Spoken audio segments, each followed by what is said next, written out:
Evening.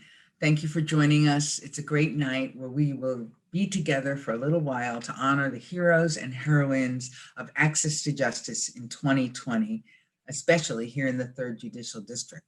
I'm particularly grateful to be joined tonight by our partners in providing access to justice, the Albany County Bar Foundation, and the legal project of the Capital District Women's Bar Association.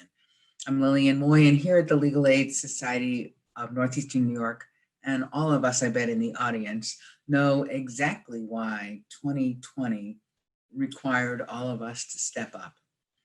We had to do things that made us a little uncertain, that made us feel uncomfortable, and that reminded us of some of our unique gifts, our courage, our strengths, our skills, so that we were able to meet the challenges of this year. And so it's particularly fitting tonight to start our evening by honoring our greatest access to justice hero of 2020, the Honorable Thomas Breslin. And Judge Breslin has served the 3rd Judicial District well before 2020, but throughout the whole year in an incredible way, with showing why he is a distinguished leader and how an administrative judge can conduct himself or herself very honorably, even in the face of a pandemic. Of course, Judge Breslin had years of practice and skill building in the county court and in the practice of law, and that enabled him to bring to his job on the Supreme Court and as the administrative judge some key elements for success. First, Judge Breslin's knowledge of the law. His appreciation of the importance of every phase of a jury trial to our system of justice. Third, the necessity, the urgency of access to justice in everything we do in the justice system here in the Capital Region.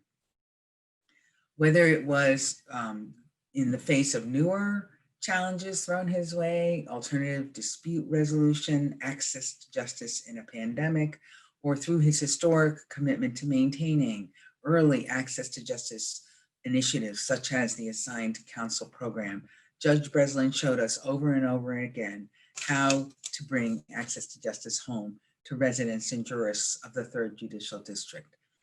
With his partners in crime, Beth Diebel and Chrissy Bass, both of whom are joining us tonight, he launched and led key access to justice initiatives, including the Modest Means Program, making legal services better available to litigants of the surrogate court and matrimonial litigants. A gathering of the resources, the many resources known and unknown here in the 3rd Judicial District. And finally, on the initiative closest to my own heart, our implicit bias training, the first and only judicial district to provide regular implicit bias training to non-judicial personnel throughout the 3rd JD. And this is a training that Judge Breslin himself attended and participated in, really demonstrating to all who heard about it that he viewed it as important and key to delivering justice to all of us. He's, in addition to that, a great leader and a great friend to the Access to Justice initiatives. So it's my pleasure to turn it over to Elizabeth Grogan, the president-elect of the Albany County Bar Association, who is going to finish our introduction to Judge Breslin. Thank you, Lillian. Good evening to all of you and happy holidays. It is my happy privilege to be honoring Judge Breslin tonight, but I would be remiss if I didn't say that Mike McDermott very much wanted to be here tonight and would have been if his client duties had not called him away. Although one could wax poetic on all that Judge Breslin has meant to our community and to the Bar Association at length, our time here is short and we would all much rather listen to Judge Breslin than listen to me talk about him. So I will be brief. One of the clearest ways that we as attorneys can provide access to justice is through programs such as the Albany County Albany County Family Court Help Center, which provides a much needed resource to pro se litigants who would not otherwise be able to afford any kind of legal advice in their cases. There has been no better friend to that program than Judge Breslin. The judge has been a champion of that program from its creation and has demonstrated his commitment by graciously providing not only a physical space for the program, but also his full-throated support to allow that program to thrive. Judge Breslin has also been instrumental in helping the Bar Association in its outreach to the youth of our area. He's been improving their access to information about the legal system by providing an opportunity for them to participate in the mock trial programs. While other counties routinely have exorbitant fees for such programs, because Judge Breslin has allowed our high school mock trial teams to compete in court buildings at no cost, we charge no such fees. While this may seem like a small thing, the fact is that these teams are able to compete without paying, and therefore more teams are able to participate that might not be able to afford the kinds of fees they might have to pay elsewhere. Because they're provided with this opportunity to participate and learn how our court system works, they're armed with knowledge, and as we all know, knowledge is power. And this kind of exposure empowers them to become the future leaders that they're meant to be. Indeed, Judge Breslin has been consistently generous to the community as a whole and to the legal community in particular, opening the courts to events and welcoming our presence there. But to avoid overstaying my welcome here, I will now present the deserving recipient of our Award of Distinction, Judge Thomas A. Breslin. Judge, if you'd like to say a few words. Well, first I want to put this up there. This is a beautiful sculpture that came yesterday. It is just incredibly nice, and it's got a great base for it that says, Honorable Thomas Breslin, with our deepest thanks for all your work to expand access to justice in the 3rd JD from the Albany County Bar Association, the Legal Aid Society of Northeastern New York, and the Legal Project. Now, as the former administrative judge for the 3rd District, I accept this on behalf of the entire staff of the 3rd District and all the judges here throughout Albany and the district. Before I go forward, I want to congratulate the other people being honored tonight for the service and dedication and services they provided to our community here in Albany. I want to thank Michele, Pollock, Rich, and the Legal Project for all they do. Congratulations on the celebration of your 25th anniversary. I also want to thank the Executive Director of the Albany County Bar, Marquita Rhodes, and its President, Mike McDermott. And certainly I want to thank Lillian Moy of the Legal Aid Society. In a word, she's fantastic. Someone once asked me, what's the toughest thing I've had to do as a judge over 31 years? And I said, I was trying to say no to Lillian. I was never successful in doing that. But here, in regard to this award, I must share and give thanks to our Albany Access to Justice Committee, which has provided the seeds for many of the innovations which we've allowed to bring forward. Lillian made reference to some, Ms. Grogan made reference to others, but they've been, much of it is the thought process coming forward from that committee. But you know, as the judge, I guess I get the award, but I do have to extend thanks to the district executive with whom I worked for many years, Beth Deagle, to our current acting district exec, Christy Bass, and her right-hand person, Dave Delland, for all they've done day to day in putting forth these great ideas and putting them into action. It's not easy. You try to do more with less, but clearly this past year, these last 9 months have put us in a situation where, you know, it's just a disaster on top of a catastrophe. But I really commend all of you for what you have done in your service and the staff line of the 3rd District in creating avenues to increase the access to justice.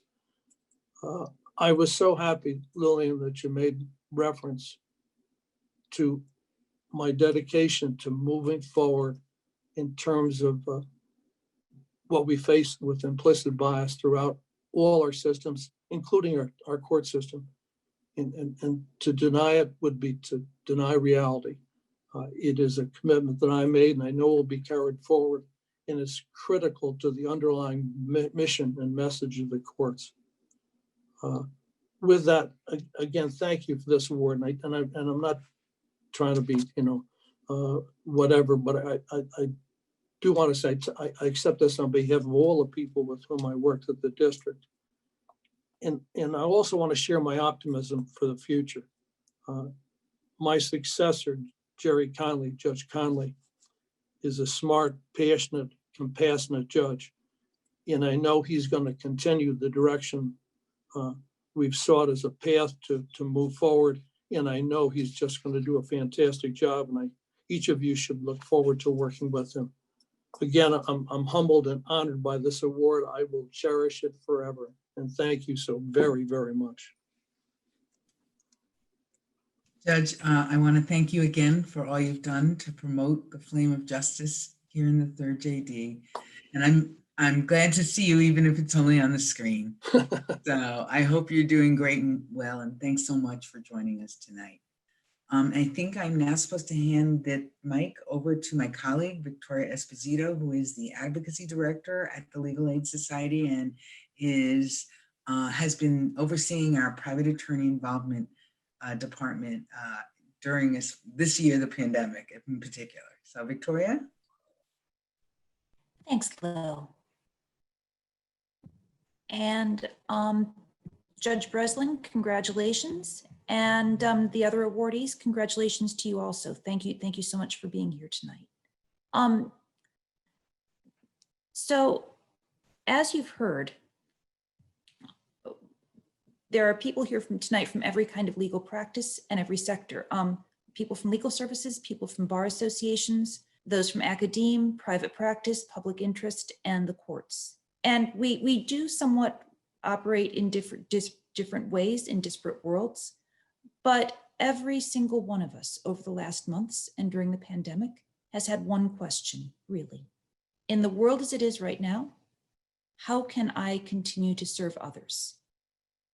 Here at Legal Aid, we closed our physical offices and we distanced from each other as the pandemic began. However, our clients did not stop calling us and they did not stop needing us. And in particular, the demand for divorces and divorce clinics continued unabated, very close to what it had always been. We saw that we needed to offer these clients help, but we could not offer it in the ways that we had always done. And so we asked our volunteer attorneys not only for their time and talent, but for their flexibility and their ingenuity. Honorees, when I call your name, please turn on your camera. Kelly Curro, Alexander Dunshee, Myleah Frary, Lisa Mills, Joseph Pinto. We are also honoring Walter Ramos and Amanda Rose. I don't believe they were able to make it tonight. However, these are the attorneys who agreed to run Legal Aid's first ever virtual divorce clinics via Zoom.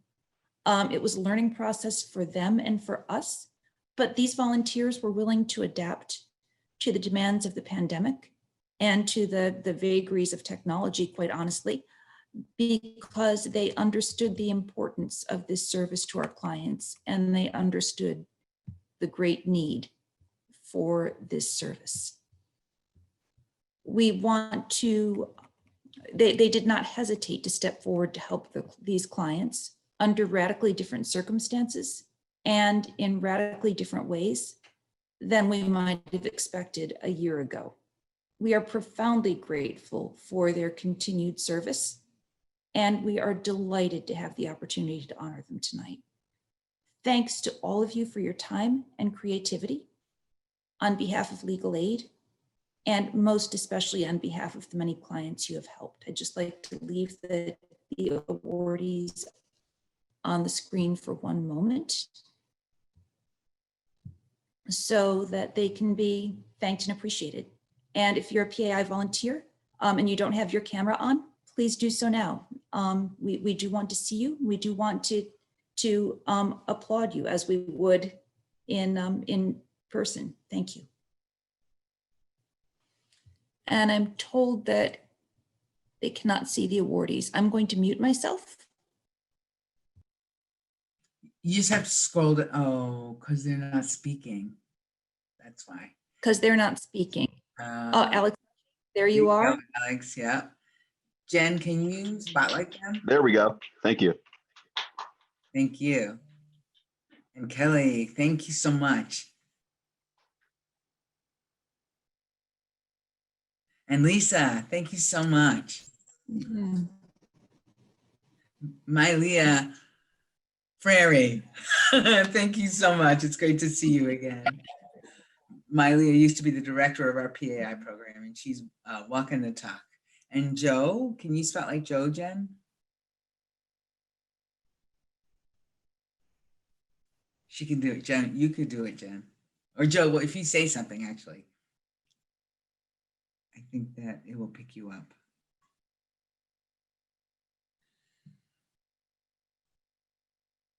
Joe, if you can say something, because it for whatever reason won't make you the spotlight video.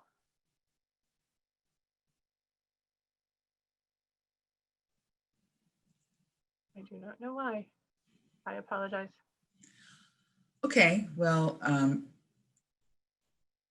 But thank you so much to our honorees. We appreciate you, and we appreciate all you've done always, but particularly in this year.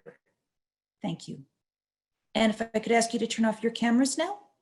And with that, I'd like to introduce Michele Pollock-Rich, who's the Executive Director of the Legal Project. Michele? Thank you, Victoria. And congratulations to all of the awardees tonight. You're also inspiring. Thank you for everything that you do for our clients. And Judge Breslin, I would just like, again, on behalf of the Legal Project, to congratulate you again and to thank you for your dedication to access to justice. Now, it is my great honor to introduce Susan Pattenaude, the Legal Project's Director of Pro Bono and Policy. Susan was the first person I met at the Legal Project in 2019, and I will always be grateful for her friendliness, warmth, and good humor, which made me feel automatically welcome and at ease in a new role. Now, little did I know she had planned to retire in 2020. So I am honored today to present Susan with the Legal Project's Lifetime Achievement Award. Over 20 years ago, Susan joined the Legal Project as a pro bono attorney representing victims of domestic violence needing assistance in family court. And then when a staff attorney position was created, Susan jumped at the opportunity and became the Legal Project's first domestic violence staff attorney. Now, over the years, Susan has dedicated herself and her career to assisting those who would otherwise not be able to access justice, with a particular focus on victims of domestic violence. And during her time with the Legal Project, Susan has conducted nearly 2,000 consultations with victims of domestic violence, seeking legal advice relating to gaining safety for themselves and their children. 2,000 people who would never have been able to afford an attorney on their own were able to speak privately with a compassionate and experienced lawyer so that they could make informed decisions about their lives and just to understand what was happening to them. They were able to do this because Susan chose to dedicate her legal career to pro bono service. Susan has also represented over 1,000 clients in matters of custody, spousal and child support, orders of protection, name changes, and divorces. 1,000 individuals. So think about what that number actually means. Each one of those clients is a person with hopes and dreams, trying to rebuild their life with their children. And those lives were touched and shaped and helped by Susan's efforts. A survivor of abuse fleeing their stalking ex was able to feel safer because Susan helped them legally change their name. A disabled domestic violence victim was able to leave an abusive marriage with dignity and financial security because of Susan. A mother who could not safely negotiate parenting time with her children's father, who committed years of physical abuse against her, was able to find help and protection through the court because Susan was her attorney. These people and so many more were helped because Susan chose to use her expertise and training to make a difference in their lives and to care about them. Now, Susan's role and responsibilities at the Legal Project have increased over the years. As Director of Pro Bono Services and Policy, she represents our interest in matters such as litigation, legislation, and rules affecting the Legal Project and its clients, contributing her expertise and knowledge to inform many policy comments and papers. She is also responsible for recruiting and training our pro bono panel of attorneys. Susan provides both group training and one-on-one guidance to volunteer attorneys. All pro bono attorneys hoping to volunteer for our domestic violence program must first participate in Susan's famous DV 101 training, which is now online on its own YouTube channel, so no excuse to miss it. It's fair to say that hundreds of Capital Region attorneys have a better understanding of the dynamics of domestic violence and a more compassionate approach to victims, thanks to taking Susan's training. And through her recruitment efforts, our pro bono panel has grown over the years to nearly 200 attorneys. As a colleague, Susan has helped to counsel and guide the more junior staff through difficult representation and has always been willing to pitch in and help, whether that's an emergency consultation, actual representation, or just as a sympathetic, knowledgeable ear to listen and offer advice with humor and with grace. Although her thoughtfulness, tenacity, and humor will be greatly missed in the office and our virtual office, we are extremely happy and excited for Susan as she starts a new chapter in her life. Her day-to-day presence will be missed by her coworkers, her colleagues, her clients, and me, but her retirement is well-deserved after a remarkable career spent in service to others. Susan, I am honored to present you with the Legal Project's Lifetime Achievement Award. Thank you so much, Michele. That was an overwhelming introduction. And I find myself almost speechless, but anyone who knows me knows that that is really not typically an issue for me. My last day at the Legal Project is going to be December 23rd, which also happens to be Festivus. So the airing of grievances will now begin. Just kidding. It is hard to have anything other than gratitude for the last 20 years. It has been my honor to consult with and represent so many clients. People often say to me, how do you do this work? Isn't it hard? Isn't it depressing?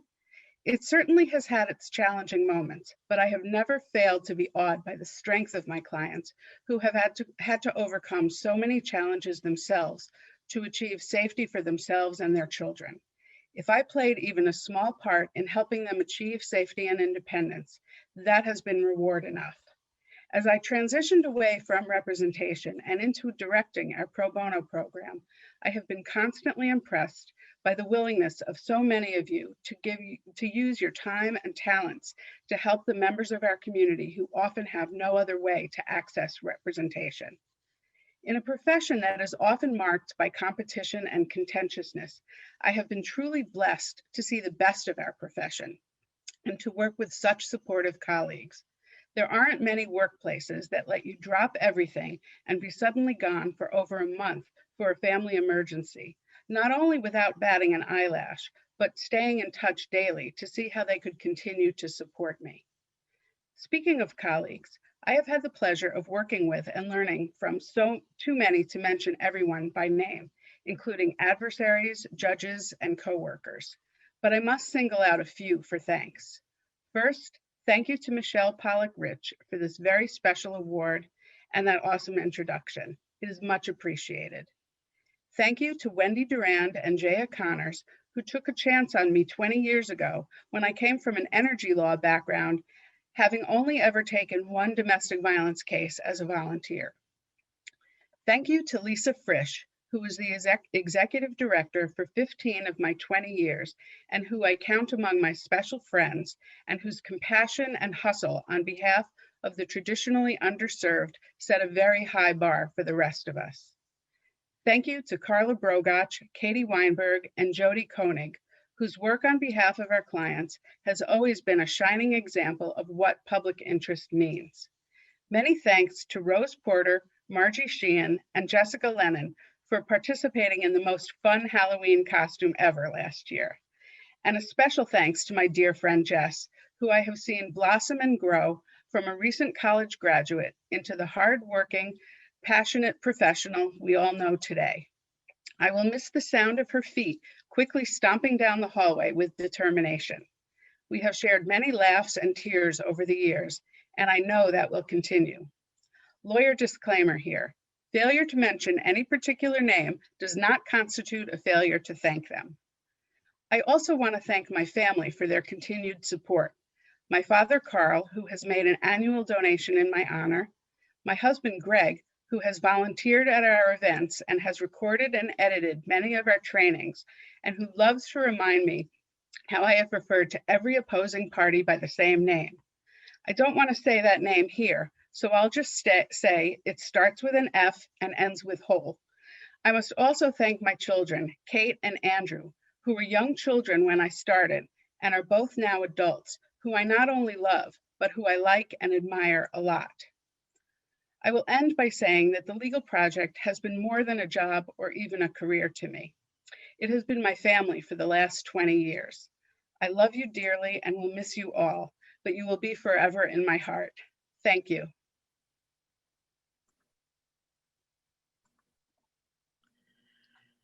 And Susan, everyone here at the Legal Project is absolutely going to miss you as well. And it is now my honor to introduce the Honorable Christina Ryba, elected by the people in the 3rd Judicial District to serve as Justice of the Supreme Court of the State of New York in 2015.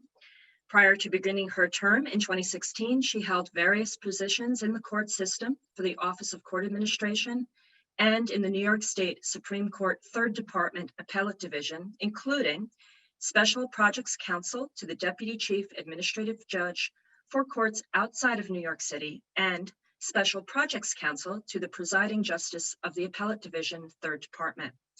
Before working with the judiciary, Judge Ryba was associate at Nixon Peabody, where she practiced labor and employment law and commercial litigation. She also served as an Assistant Attorney General for the State of New York Litigation Bureau. Judge Ryba's additional public service includes appointments as First General Counsel and then as Deputy Director for the City of Albany Community Development Agency. She originally began her career in public service with the City of Albany Corporation Counsel's Office. Judge Ryba is a member of the Albany Law School Board of Trustees, the Albany Access to Justice Committee, and is president of the Albany County Bar Association. She has also served multiple terms as the New York State Bar Association's House of Delegates. So it is my honor to introduce Judge Ryba. Good evening, everyone. I'm thrilled to be here this evening, along with the rest of our community partners, to celebrate the awardees and the honorees this evening, and most importantly, to give out some funds to the organizations that applied and were selected this year by the Albany County Bar Foundation. So without further ado, the first grantee this evening is Equinox. Among the many services that Equinox provides is the Project Break Free, a program for those individuals ready to make the transition out of a domestic violence shelter. Project Break Free provides case management and counseling, as well as housing and transportation subsidies. The current rapid rehousing program offered through the U.S. Department of Housing and Urban Development provides a mattress and basic metal frame.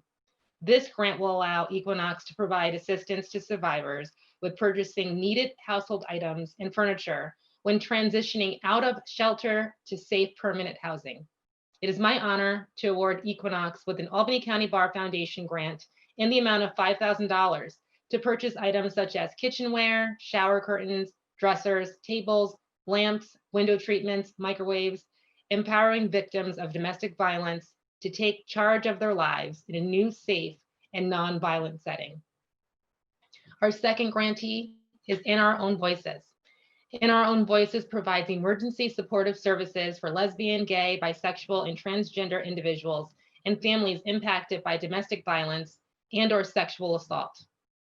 The funding will allow In Our Own Voices to help reduce barriers and increase access to safety and support for LGBT victims of domestic violence, with a particular focus on LGBT communities of color who experience additional barriers. It is my honor to award In Our Own Voices a foundation grant in the amount of $2,700 to provide critical emergency assistance to LGBT victims and survivors, as well as transportation assistance, personal and PPP items, education, awareness opportunities for the community and providers. The next grantee is the Legal Project. Since 1995, the Legal Project has been providing free and low-cost legal services to victims of domestic violence. The bulk of their clients are between 125% to 300% above the poverty line, a group with the dubious distinction of being the, quote, working poor. This population cannot afford the services of a private attorney to ensure access to justice, but also do not qualify for indigent services. It is my honor to award the Legal Project a foundation grant in the amount of $2,500 to help cover litigation fees for our Albany County clients in our Domestic Violence Crime Victims Program, Foreclosure Prevention Program, and/or Immigration Assistance Program. Last but not least, St. Catherine Center for Children is a grantee. St. Catherine serves children, families, and adults struggling with homelessness, mental health and behavioral issues, physical abuse and neglect, substance abuse, and other disruptive social conditions. While some middle and lower middle class families benefit from their programs, the majority of clients are among the poorest in our communities, including the unemployed or the working poor. Suspension of parenting time removes the incentive for the offending parent to seek and follow through with the services necessary to get life back on track. It also creates an estrangement in the parent-child relationship with long-term psychological and health effects. I am pleased to award St. Catherine's Center for Children a foundation grant in the amount of $3,500 for supervised visitation services, ensuring that children are protected from the physical and emotional damage of domestic violence while allowing parental access and providing support for the parent-child relationship. St. Catherine's is working to ensure that their visitation program will allow supervised visitations to continue to happen during the COVID-19 pandemic. Again, on behalf of the Albany County Foundation, congratulations to the grantees, to the awardees this evening, and to our community partners. Thank you and happy holidays. Thanks to everyone for sticking with us and in honoring our heroes and heroines of access to justice in 2020. I wish that I could say that each of the community and legal organizations who sponsored tonight's awards, the Albany County Bar Foundation, the Legal Aid Society of Northeastern New York, and the Legal Project of the Capital District Women's Bar Association. I wish that I could say each of us survives based on gifts from our government. And we do benefit enormously from government grants and from using grant writing to support our current and new programming. At the same time, the reality is that there will always come a year, like this year, 2020, where our state government is facing enormous uncertainty and has to tighten its budget. So that threatens the ongoing existence of the great programming that our heroes and heroines have helped to put together. So as you are planning your end of the year giving, I would ask that you consider making a gift to the Legal Aid Society, to the Legal Project, or to the Albany County Bar Foundation. Each of us contributes in some of the ways that you learned about tonight to providing access to justice to our lowest income neighbors. And your gift will make it easier for our services to continue. So please do support us. Go to each of our websites to see how to donate to one, two, or all three of our organizations. Thank you again for helping all of us to honor the men and women who stepped up so uniquely, differently, and strongly to support access to justice in the 3rd Judicial District. Thanks again and have a great night. Thank you.